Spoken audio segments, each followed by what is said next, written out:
Hello, and welcome to the 33rd episode of Recluse Horror. This is a daily horror movie review podcast. So just a little background on the project. Back 300 days ago, I decided I wanted to watch and review a horror movie every single day. I have done so for the past, as I said, 300 days. Although only the last 33 have been podcasts. Before that, it was text reviews. So each episode, I talk about two movies, one of which I have just watched that very night, and the other is one that I have previously reviewed in text, where I just go over any impressions that I have left, aided, of course, by the text review. So I apologize if you're hearing some additional noise in the background. My roommates are playing video games and all of that, and the house is very creaky, and there's people over, so that's probably kind of unavoidable. So, yeah, today, every Friday, I watch a foreign movie, a foreign Friday. It's an international movie, but there's no day of the week that starts with I.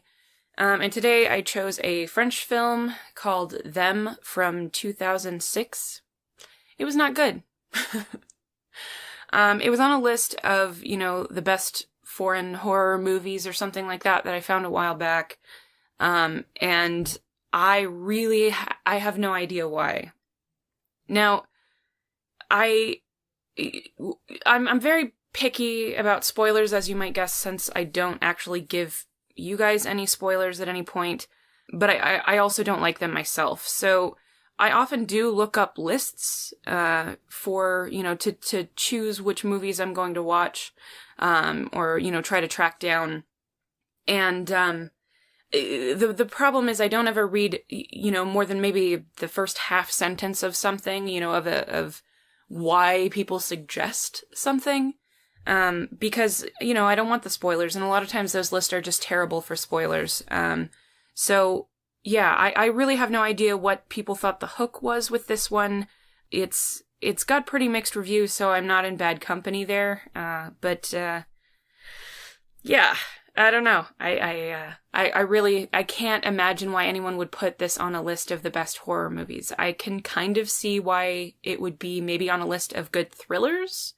And it definitely has horror elements to it. That's not my gripe. It's just not a very good horror movie. It's just, well.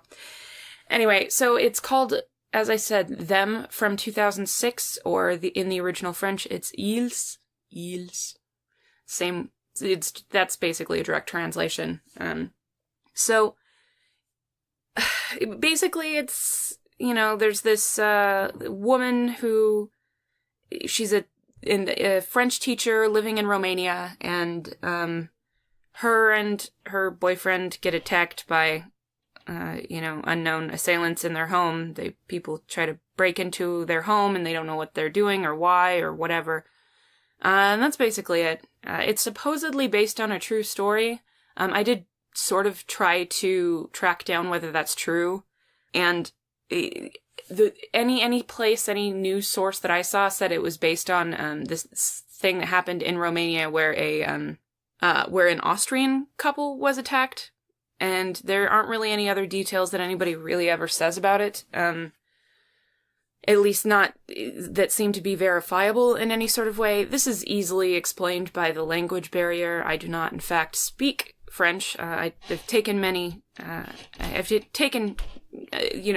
enough to get basics and so forth in school. I did, but I'm not going to go trying to find French news sources to back that up. And as far as Austria, get out of town. So anyway, so it's just basically, it's a standard thriller. There's nothing that sets anything, that sets this apart from any other movie. In fact, there's a movie, and it was made considerably after this. It's a movie from 2014 that has almost the same exact plot, and it's a very common plot. Somebody's in a house and people are trying to break in and they don't know what's going on. Are they trying to steal stuff? Are they murderers? What are they?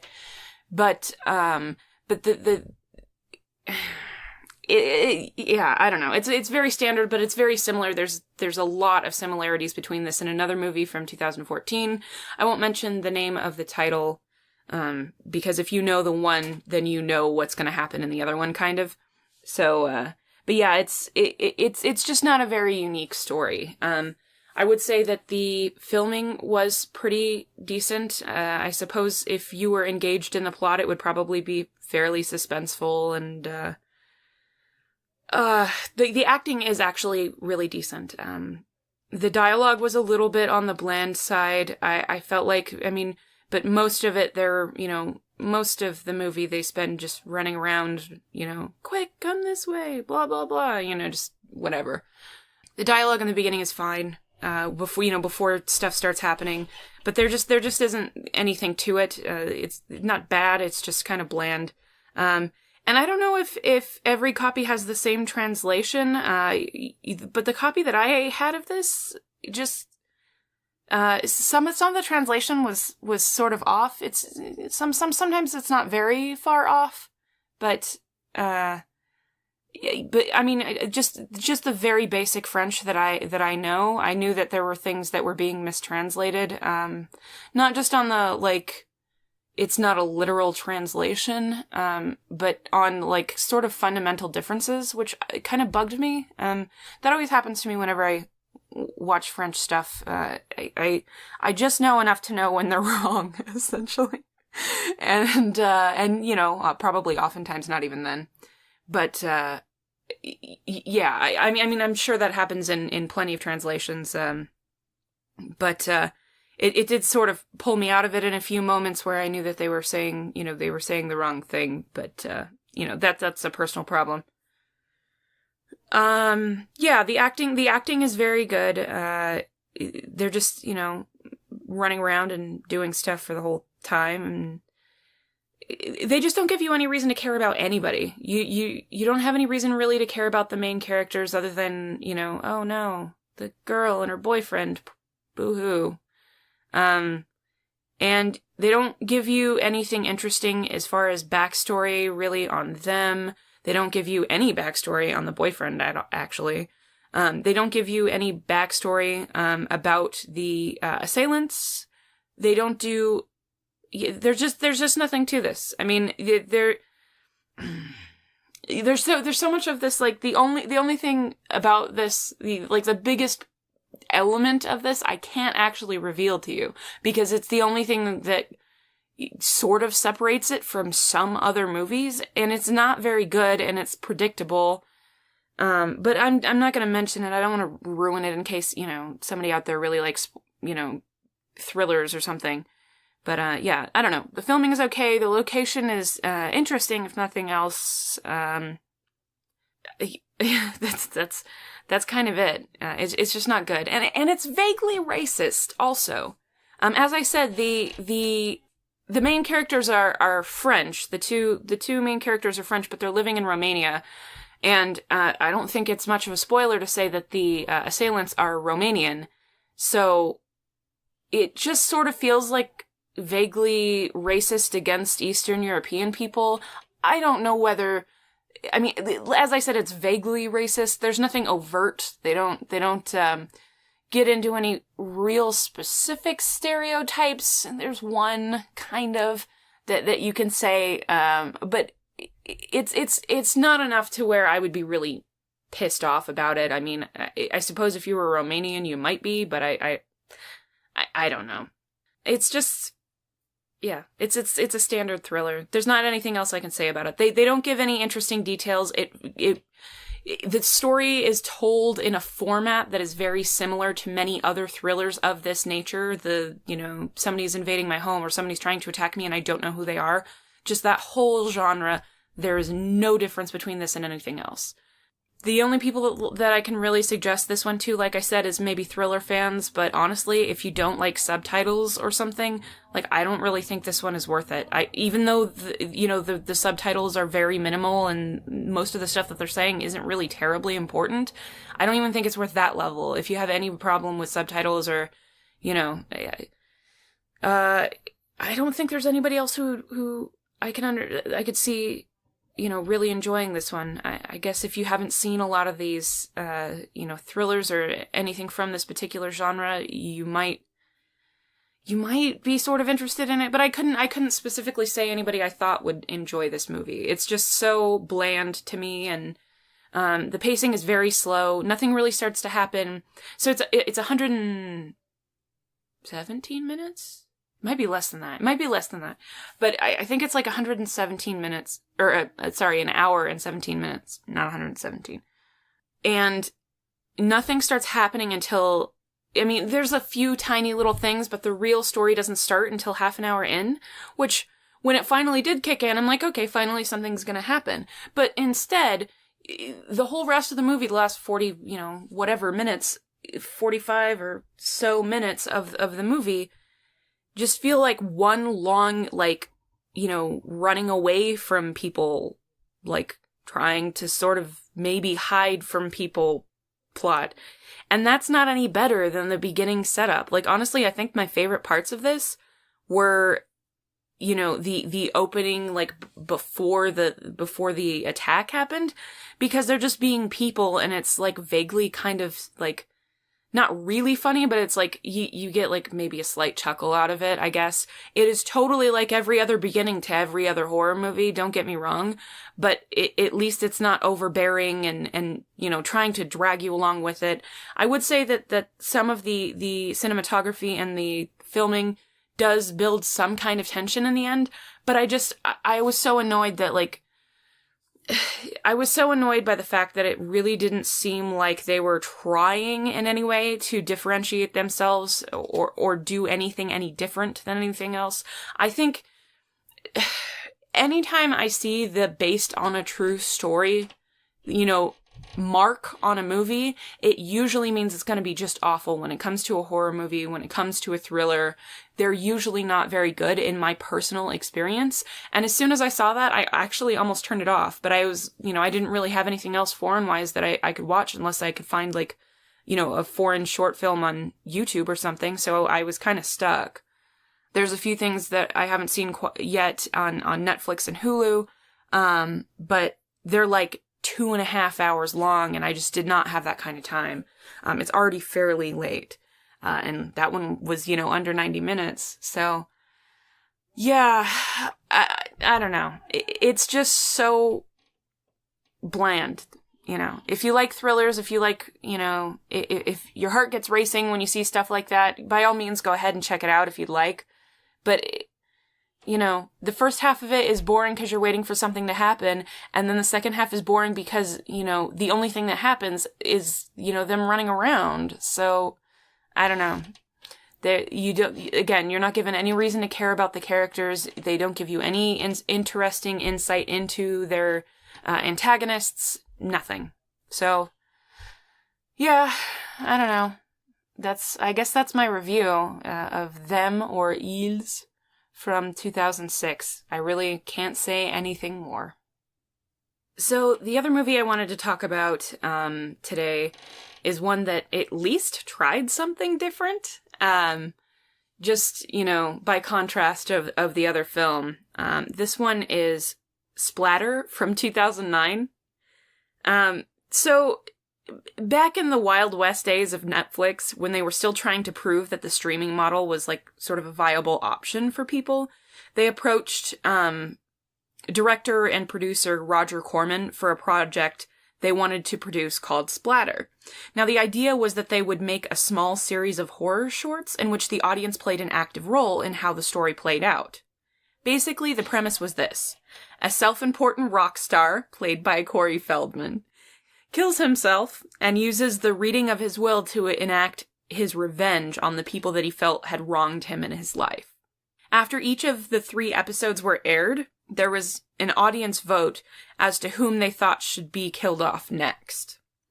So it's a pretty neat concept, if nothing else. One that I've seen a few attempts at in various forms, but one that I personally have never seen done very successfully. The problem is that if you're doing an episode a week, that means that you have to wait for the vote to come in before working on the next segment. In this case, they gave 24 hours for the vote, leaving them only 6 days to film, edit, and release the next episode. That is an incredibly short amount of time to work with. So what they did to help this was sort of clever, actually. In addition to the 3 episodes that they released, they filmed an additional 7 which covered the other possibilities as to the death order, so that dead characters didn't pop up later down the timeline. So sort of like a horror movie equivalent of a choose-your-own-adventure novel, essentially. So honestly, I do think that the concept was better than the execution here, but it wasn't really trying to be avant-garde for any reason. It's total cheese, and that's all that it's meant to be. I mean, Corey Feldman. In 2009, Corey Feldman. That's really all you have to say. It's definitely more of a horror comedy than anything, with just terrible lines, bad effects, both CG and practical. They're both bad. Really mall gothy sort of sets, and acting that isn't trying to be any higher caliber than the rest of the production. It's incredibly self-aware, and I really can't say whether or not that's a benefit or a hindrance to Splatter. I think it would have been a lot more engaging to have been there while it was airing and able to vote on who was on the chopping block. But that's not really their fault. I had never heard of this, and I don't think I even had Netflix in 2009, so obviously I couldn't participate. There's actually a possibility of doing it again, as the other episodes do already exist. And if they did it again, I would probably participate. It's kind of interesting.